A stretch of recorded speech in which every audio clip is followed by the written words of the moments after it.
So I'm calling this tonight a spiritual singularity, and we'll get to what that means.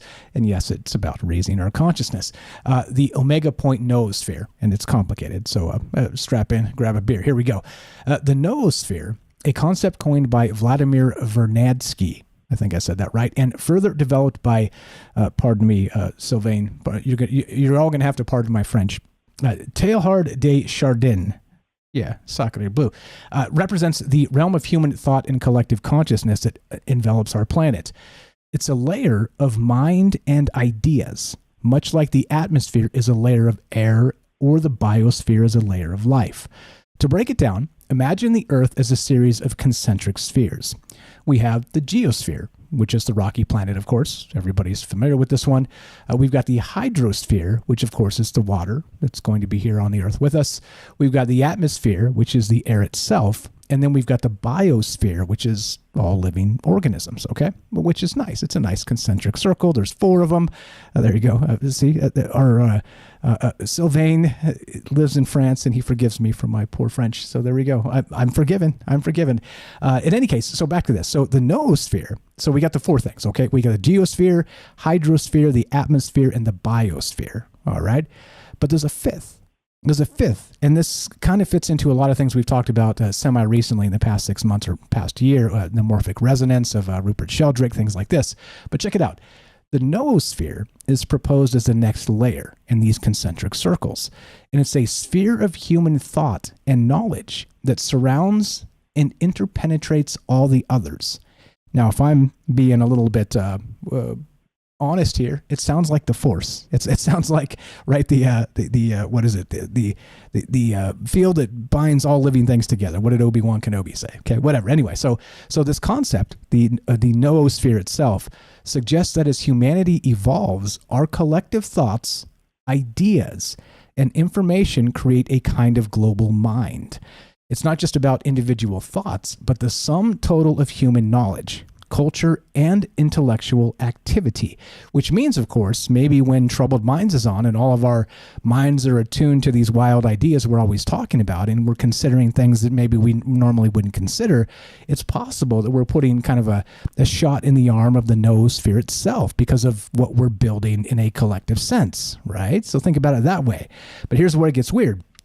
So in today's digital age, of course, the internet, as I just described us kind of communing over the interwebs together at 7 p.m. Sunday through Thursday, the internet could be seen as a physical manifestation of the noosphere, or a global network of information and ideas, which is, again, sort of magical in its own way, right? Magic, you got to love it. But here's the weird part, because back to the Global Consciousness Project, and we'll get to that in a moment as well, the noosphere isn't just abstract. It influences the physical world through human action. Our ideas shape how we interact with the environment, build societies, and create technologies. As our knowledge grows, so does our ability to impact the planet. Thank you, James, for the sound check. Appreciate that. Some thinkers extend this idea into more esoteric realms. Now we're cooking. They propose that the noosphere could evolve into a kind of global consciousness, a unified field of thought that all humans can tap into. This, of course, touches on the idea of the collective unconscious proposed by Carl Jung, or the Akashic records and esoteric traditions, which we've talked about quite a lot on Troubled Minds in the past. Okay, and that is a great place to leave this off, because we're going to get to some other really wild things as part of this. And so when you hear, and now at least now when I hear, now that I've kind of caught up on what this means, when somebody says we need to elevate our consciousness, okay, collectively, it means that this noosphere is a kind of a give and take of the entirety of human knowledge, and it's here. It's prevalent. It's something that can be measured, and we'll get to the measurements and the rest of that as well. Again, links in the description down below, and they're doing this on the Global Consciousness Project, specifically these measurements, which, again, Brian Romilly was out here during the Super Bowl.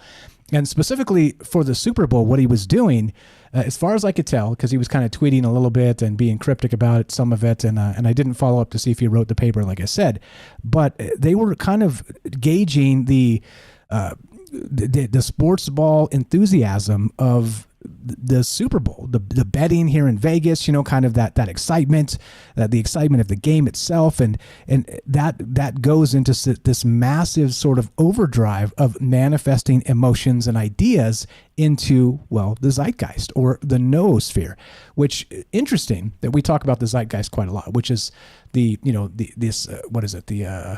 What's it called? It's on the tip of my tongue. Get back to it in a second when I do remember exactly what it is. But so this is the same thing, though. It's very, very similar in terms of something being in the air. We've talked about the ideas of, maybe the next invention is already in the air because of these collective ideas that are just sort of this whatever it is, what Andy says, Michael, that's sorcery they're doing. Yeah, maybe. Okay, so here we go. I'm going to read a little bit from this. This is the Global Consciousness Project from Princeton.edu. Listen to this. So when human consciousness becomes coherent, the behavior of random systems may change. Random number generators based on quantum tunneling produce completely unpredictable sequences of zeros and ones. But when a great event synchronizes the feelings of millions of people, very much like the Super Bowl, which is why they were doing this study during the Super Bowl, our network of RNGs, or random number generators, becomes subtly structured. We calculate 1 in a trillion odds that the effect is due to chance. The evidence suggests an emerging noosphere, or the unifying field of consciousness described by sages in all cultures. Oh, that sounds very esoteric, doesn't it? The Global Consciousness Project is an international, multidisciplinary collaboration of scientists and engineers. We collect data continuously from a global network of physical random number generators located in up to 70 host sites around the world at any given time. The data are transmitted to a central archive which now contains more than 15 years of random data in parallel sequences of synchronized 200-bit trials generated every second. Now, they've got a map, and this is wild if you look at the map. Again, this will be, link is in the description, as I always say. Do check this stuff out if you guys are into the ideas. But you're able to kind of click on chakras here. It'll kind of pop. I don't know what that means, how they measure that. They've got fires on this map. So you can kind of see different incident levels, big fires, small fires. They've got earthquakes and all the stuff you can click and unclick and zoom in and look around and see what the hell's going on in the world at these different places where they're measuring this data of the noosphere itself. Now, what does that mean? I think probably we won't know for some time because we're still collecting data on this. It's still sort of an abstract sequence of ideas and thoughts, and old meets new with technology and the old ideas. But anyway, so the question for you guys tonight is, do you believe that this noosphere is real? And how deep does it get if it truly is? Because that would be basically, to boil it down to a particular term, it would be our true collective consciousness. And in some sense, you might even be able to say it is the collective consciousness of the planet itself. Okay, you see what I'm saying? Now, what does that mean? Lots of things. The Gaia hypothesis comes up, which is one of my favorites. What's up, sorcery? It says Andy, as I read earlier.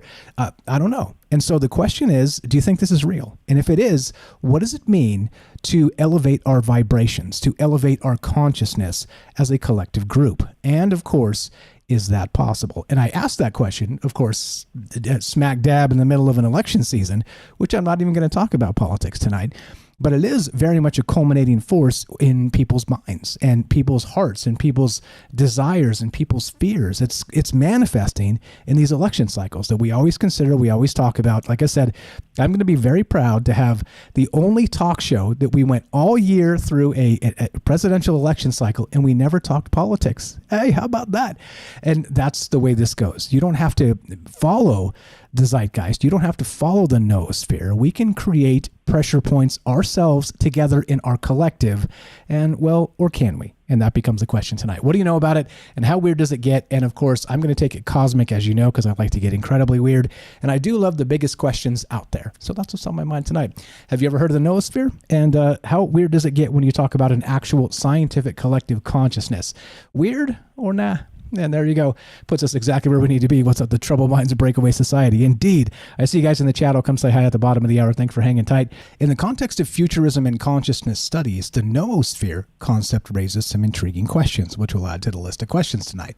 Could our collective thoughts have tangible effects on reality? For instance, let's say for that Super Bowl aspect, okay? Let's say that our actual collective thoughts in some capacity of really pulling for one team versus another, do you think it would move the ball an extra half yard in a critical moment. You see what I'm saying?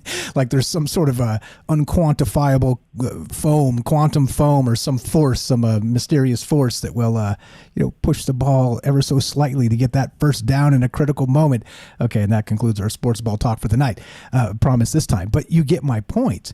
Like, who knows how this actually reflects on not just, let's say, within the system of Earth itself and the people within it, because if we're sort of broadcasting out into this space, the noosphere, then we're also in reciprocal experiencing the energy of it. So notice that in a, let's say go to the dark ages in history, the noosphere had to be choking on itself. Just so many people dying and the plague and all kinds of just horrific things happening the world over. And not a lot of things really happening in sort of a human happy space until the Renaissance in that capacity. You see what I mean? So I do wonder if it is even a reciprocal aspect of energy that we sort of pump out collectively and then also reap, as they say, as a reward of some sort, or a let's say, what's the opposite? A punishment. So some sort of like a collective karma that we're doing together. We're participating in this exercise together. Does that sound too woo for you? And so the question becomes, in the larger sense, is can we actually manifest a higher vibration, a higher, again, it's a very woo term. I hate it. I hate talking about it like that. But how else would you describe it? A higher level of consciousness in this reciprocal system. And that becomes incredible when you consider that this has been going on for a very long time. This is not a new idea. And it does kind of mirror and echo some of these other sentiments we've talked about recently. Rupert Sheldrake, the morphic resonance, things like this. Sort of these unquantifiable, as of yet, spheres of influence and energy even that are happening in the world around us. And I would say, well, you know me, I want to believe. And I think these types of things are not as woo as they seem because, I'll consider all the things as possible, right?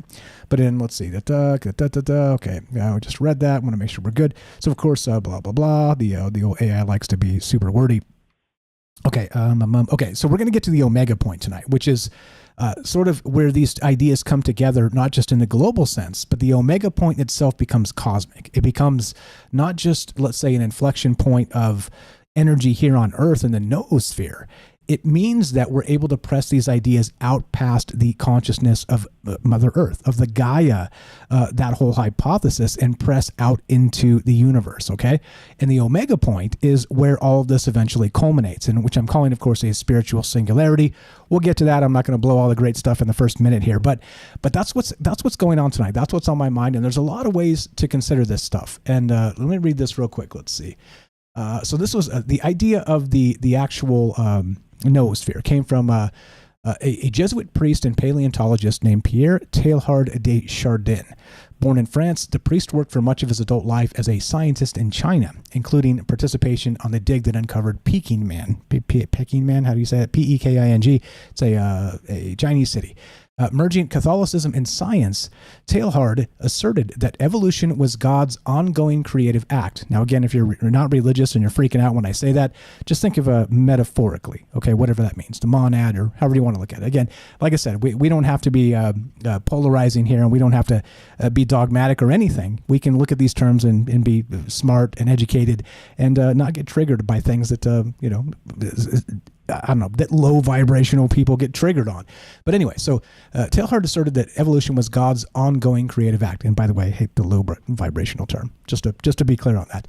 So the matter and spirit were one, and that all was converging into one complete harmonious whole, which of course will take us to exactly where we need to be in the moment, because that is exactly what he's describing when we look at the larger concept here and the larger construct of the omega point.